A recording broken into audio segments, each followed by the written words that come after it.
After beating LSU 17-13, OU clinched a spot in the college football playoffs for the first time since 2019. Now they face a familiar foe in the Crimson Tide, who they washed away earlier in the season 23-21. But now, tonight is one of the biggest games in Sooner history. Can they roll past the Tide again and secure their first ever college football playoff win, or will the Crimson and Cream fall short? Find out here on Gameday U.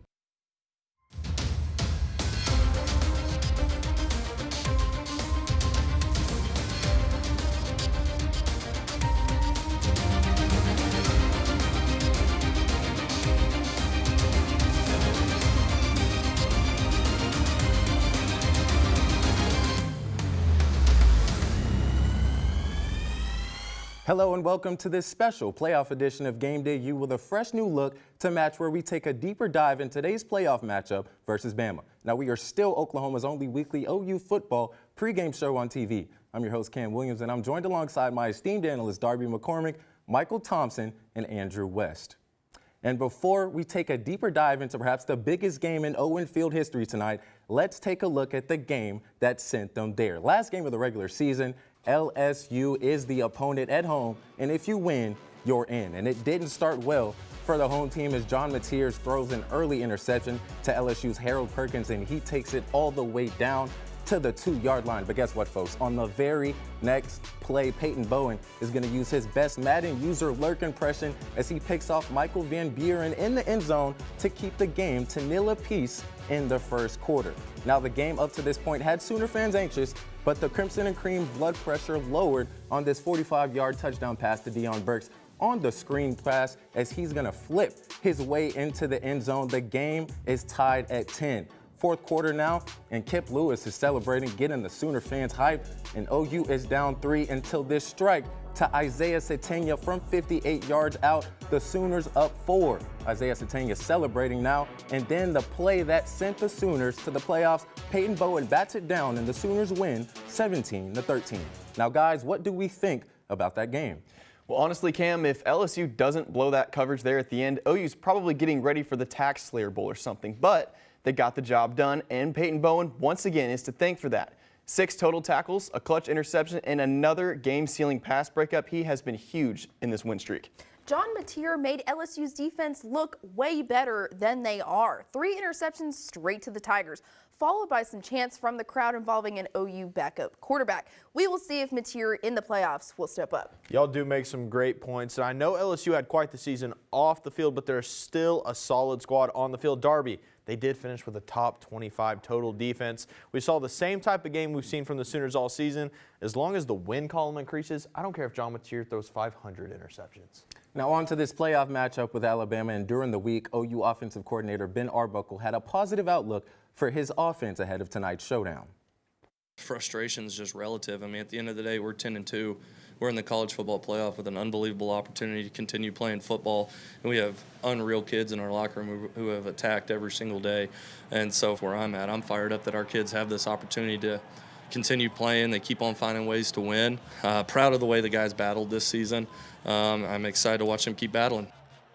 Kendall Daniels missed out on the playoffs by half a yard with Oklahoma State in 2021. Now he's traded the black and orange for Crimson and Cream, and he will finally get the chance to play in the college football playoff. Tonight will be his final game in this state, but he does not plan on it being the last time that he laces up the cleats as a Sooner. It's sad because it's the end of my college career, and this is the last game that I'll play in Oklahoma, my last football game. So being able to have family come to the games and everything has been such a blessing. But it's time to move on after this, and we still have 3 more games after that. So I try not to think about it. This is the first ever playoff game in Norman and the latest game in the calendar year ever played on Owen Field. This is what you play the game for, and I'm sure Brent Venables would have loved to have a first-round bye in another week to rest up, but Friday Night Lights in the Palace is not an opportunity he's taken for granted. I think it's fantastic. I don't sit and think about, oh, what an amazing system we have or whatever. We made the playoff, all right? So that was obviously a goal, for us. And, through a really good, strong body of work, we earned our way to get there and just want to make the most of it. I want our guys to be fully immersed in the moment. I don't take it for granted. While this is John Mateer's first year at OU and in the SEC, this is some of his linemen's first years in college, period. And with such a youth-driven group, Mateer can help encourage them as they make the switch to the postseason. They've done a great job, first of all. I mean, it's so impressive. I didn't play until my third year in college. I couldn't imagine playing in this league in my first year. I mean, they're doing a great job, and they don't flinch. I think that's what's so impressive. Like, they just go after it, and they're like, all right, coach, I'll do it. Like, it's awesome. Me bringing them encouragement, confidence, and I think that's all you can wish for. And while we're on the topic of big events, we got 2 on campus in just 1 week. Hear more about that and how the city of Norman is dealing with the huge amounts of people next on Game Day U.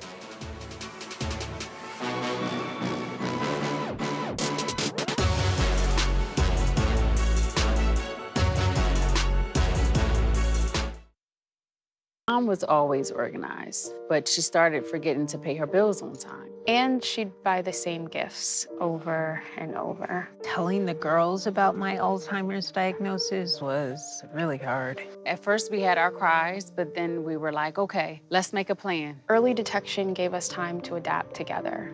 It's so important for you to think about what you can do and making the most of what you have. If you or your family are noticing changes, it could be Alzheimer's. Talk about seeing a doctor together. Hi, I'm Ryan Blaney, a third-generation race car driver. And we dedicate a lot of our time to going as fast as possible. But when my grandpa was diagnosed with Alzheimer's, it was a very unexpected bump in the road for us. It's important to notice if older family members are acting differently, experiencing problems with their memory, or having trouble with routine tasks. Early detection of Alzheimer's can give your family time to explore support services, make a plan for the future, and access available treatments. If you or your family are noticing changes, it could be Alzheimer's. Talk about seeing a doctor together. We said we'd never give in to a meltdown. Mariella! Never leave the house looking, well, and never let them out of our sight.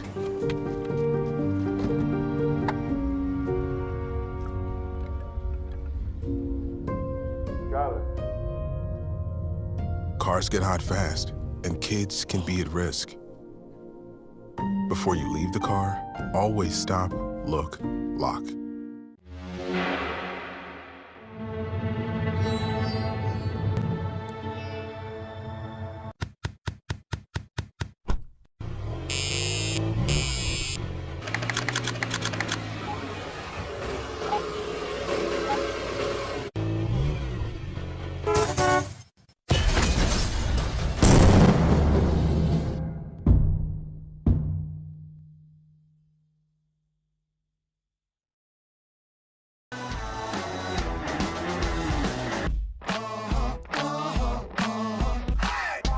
Welcome back to Game Day U. In just 24 hours, the University of Oklahoma's campus will go from a first-round college football playoff to graduation. But Norman business is ready for the boom that this quick turnaround brings. At the end of a dull finals week, Norman turns into a frenzy of excitement for the college football playoff. And while Sooner fans cheer for helmets and pads clashing Friday, less than 24 hours later, caps and gowns is what they'll be celebrating. We started and we hoped that this would happen, and then the season went on and it was not as likely, and then it was more likely, and then we did it. And then it's really great for the graduates to have kind of a capstone, if you will, on their academic career with just an awesome time in Norman. On any normal game day, Norman staples like the Noun Hotel become Sooner fan central, and this weekend takes it to a whole other level. We have more bars, we anticipate more food, we've sold more rooms, everything just a little bit more. And we're relishing the opportunity to showcase what Norman has. And while a playoff game is a first in Norman, this weekend will be a lasting memory for graduates, something the Noun is catering to as well. We really integrate ourselves with the university, and so being the place to hold those events is really special to us. You know, we can host graduation dinners, we can see breakfast with families, and we can see all of those things, and having them within our walls is very special for us. From grads to game day, Norman business will be booming, something the Noun is ready for. On a given good football weekend, we may see 7,500 guests. We anticipate 10,000 at a minimum, so maybe 12,500, just depending on the outcome of the game. Really, it's kind of hard to predict since it is really an unknown, but we anticipate it being a banner weekend. And as far as playoff predictions go? 24-17, Sooners win. Thanks, Darby. Now, as Oklahoma looks to become the first team to beat Alabama twice in the same season in over 130 years, it's in their favor as the Tide have never beaten Oklahoma in Oklahoma, going 0-2. Game Day U reporter Gracie Stubblefield has more on the Tide. Thanks, Cam. Alabama had the best turnover margin in the SEC before playing OU this season, but it didn't stop the Sooners from clinching another win against the Crimson Tide. Alabama will need to utilize their offense if they're looking for a revenge game, but only Ty will tell. We know what happened last year. We know what happened this year, but we can't, worry about that, right? Like, we got to do what we do. We can control, and guess what? We control our attitude, how we play, and how we prepare. So we're going to prepare like we've never won and perform like we've never lost. Compared to other teams, because this is a very good defense, and that's what you're kind of looking at. I thought we ran the ball as well as anyone had, and so we got to keep building on that. The more you can do of that, the better situations and third downs that you can be, where Ty can go, not have to force the ball down the field, which takes more time. Everything we can do to continue to be, staying ahead of the chains, whether it's run or pass, playing good, smart, clean football, that's going to be really important for our success on offense. We know it's going to be a hostile environment, just like any other road game that we're playing in. We know that it's everyone's Super Bowl. You got to, be ready for war for all 4 quarters and, do everything we can in preparation until Friday. And, on Friday, get here, be ready to start fast.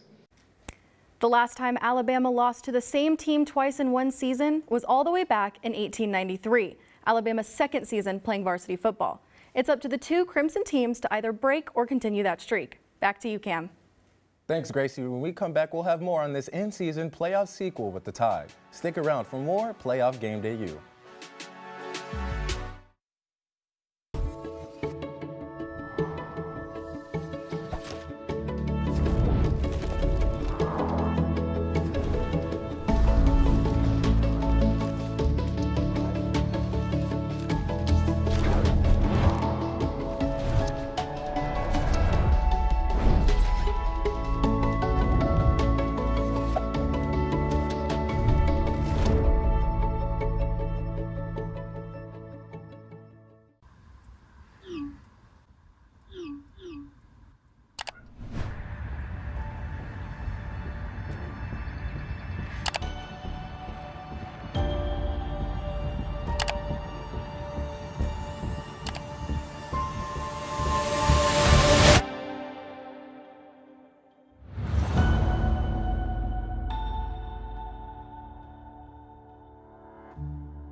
Take a look at some of our favorite moments from the last time these two faced off.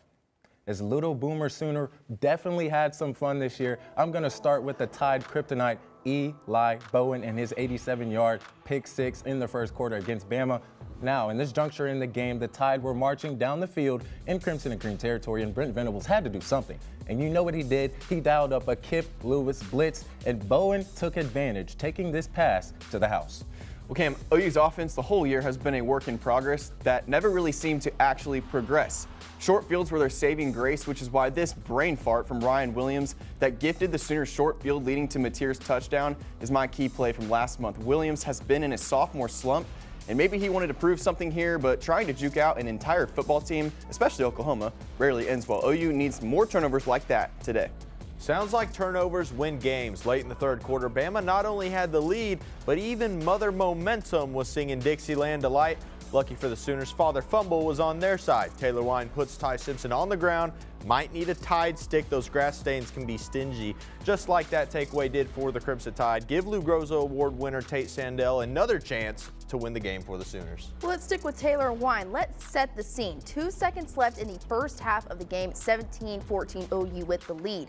Alabama set up perfectly for a field goal at the 38. Connor Talty goes to kick. Taylor Wine leaps in the air and gets just a hand on the ball to block Alabama's chance to tie the game before halftime. This play right here was vital for OU to win.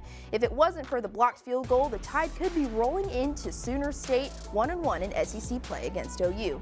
All great moments from the crew, but now let's take a look at OU's college football playoff history. Now, OU's first crack at the playoff came in 2016, ironically, when Brent Venables was the defensive coordinator against this Baker Mayfield-led squad, and he shut them down 37-17.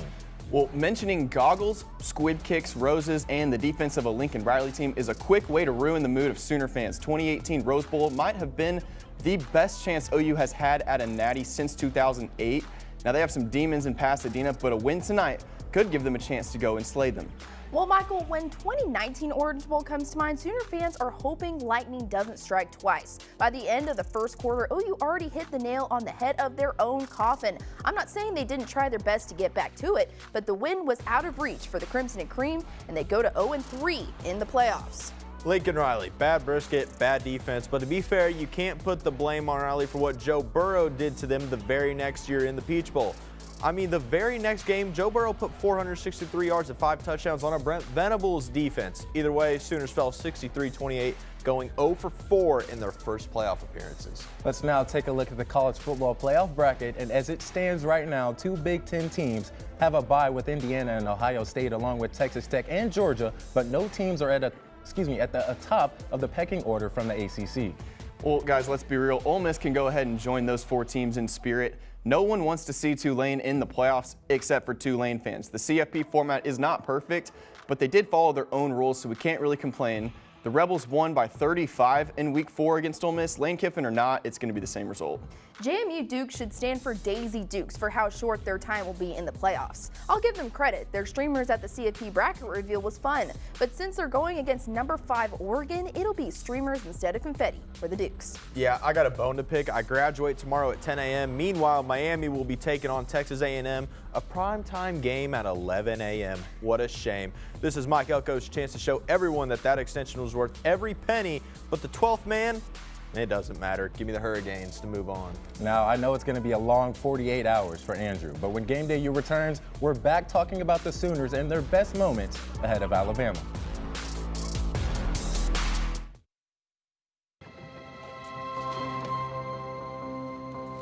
The impact of a meal goes well beyond feeding our bodies.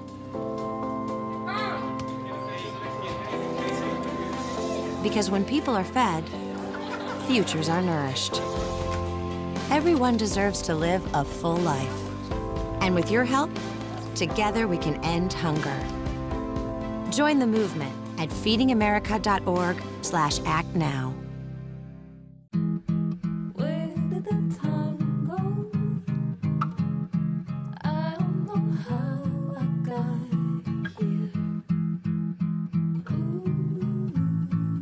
You've done the hard part. You quit smoking.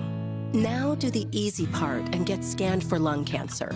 If you smoked, you may still be at risk, but early detection could save your life. Talk to your doctor and learn more at savedbythescan.org. All right, look at you taking the stairs. Who are you? We're your lungs. We are proud of you for quitting smoking, but you still may be at risk for lung cancer. A routine cancer scan can detect it early when it's more curable. Good to know. Well, I gotta go somewhere. So do we. So do we. Listen to your lungs. Get a routine screening that could save your life. Talk to your doctor and learn more at savedbythescan.org. Off edition of Game Day U. Now, we continue to take a look at some of the plays that made this Sooner squad hard to kill. I mean, we showed it in the open. Isaiah Sategna with just about 4 minutes left in regulation with OU's college football playoff hopes on the brink of extinction. And questions looming, it silenced everything on this 58-yarder. Now, I don't exactly know where LSU's safety's eyes, I don't know where his eyes were on the play, but hey, it worked out in the Crimson and Cream's favor. That moment will for sure be talked about for a long time, Cam. But shout out to the first Lou Groza Award winner in OU history, Tate Sandell. 23 for 24 this year, he missed his first field goal and then did nothing but bail out the offense over and over, especially at Tennessee. The Sooners needed a hero after the Ole Miss loss, and it felt like he could have kicked one from Nashville and it would have gone in. 350-plus yarders to help get that huge win. Are you kidding me? Mr. Short Shorts is a Sooner legend. This play was lost in the chaos that was John Mateer's thumb injury, but boy, did the Sooner faithful enjoy this one. Jackson Arnold made his return to Norman and ran into trouble in the way of R. Mason Thomas. It was do or die for the Tigers on 4th and long, but R. Mason's pockets are loaded for a reason, because he gets to the quarterback. Arnold actually played well up until this point. Since then, let's just say he's in the transfer portal again. Have fun at Tarleton State. Maybe you can find the right end zone this time. Well, let's stick with R. Mason. He has really been in the mood to kick butt and take names, but due to injury, Sooner fans have had a little break from what I believe should be called R-mageddon. But what a way to go out. A 71-yard strip six in the middle of a blackout Rocky Top, Tennessee. R. Mason was definitely missed in Tuscaloosa, but just in time for the holiday season, 32 will certainly want to be the gift that keeps on giving. Yeah, Darby, that R. Mason Thomas sack was my definitely close second, but coming up after the break, we'll have some familiar faces on set, and they're ready to make their bold predictions for this weekend's playoff games.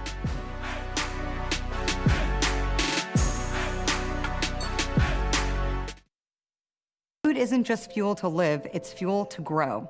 My family relied on public assistance to help provide meals for us. These meals fueled my involvement in theater and the arts as a child, which fostered my love for acting. The Feeding America network of food banks helps millions of people put food on the table. When people are fed, futures are nourished. Join the movement to end hunger, and together we can open endless possibilities for people to thrive. Visit feedingamerica.org/actnow.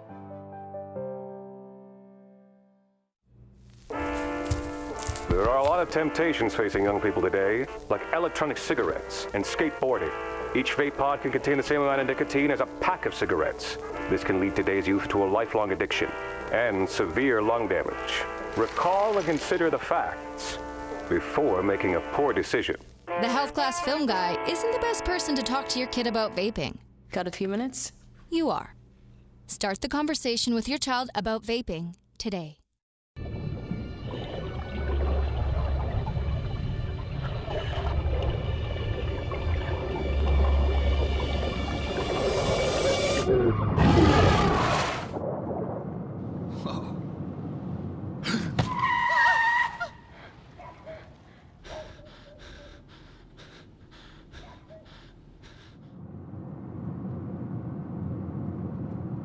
Eyes forward.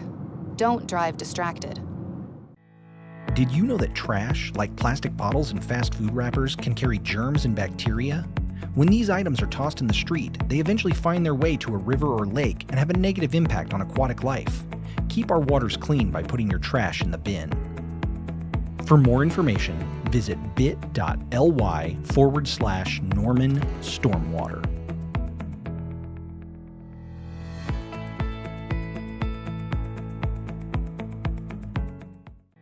Did you know that items like paint, cleaning solutions, pesticides, solvents, and other chemicals are considered household hazardous waste?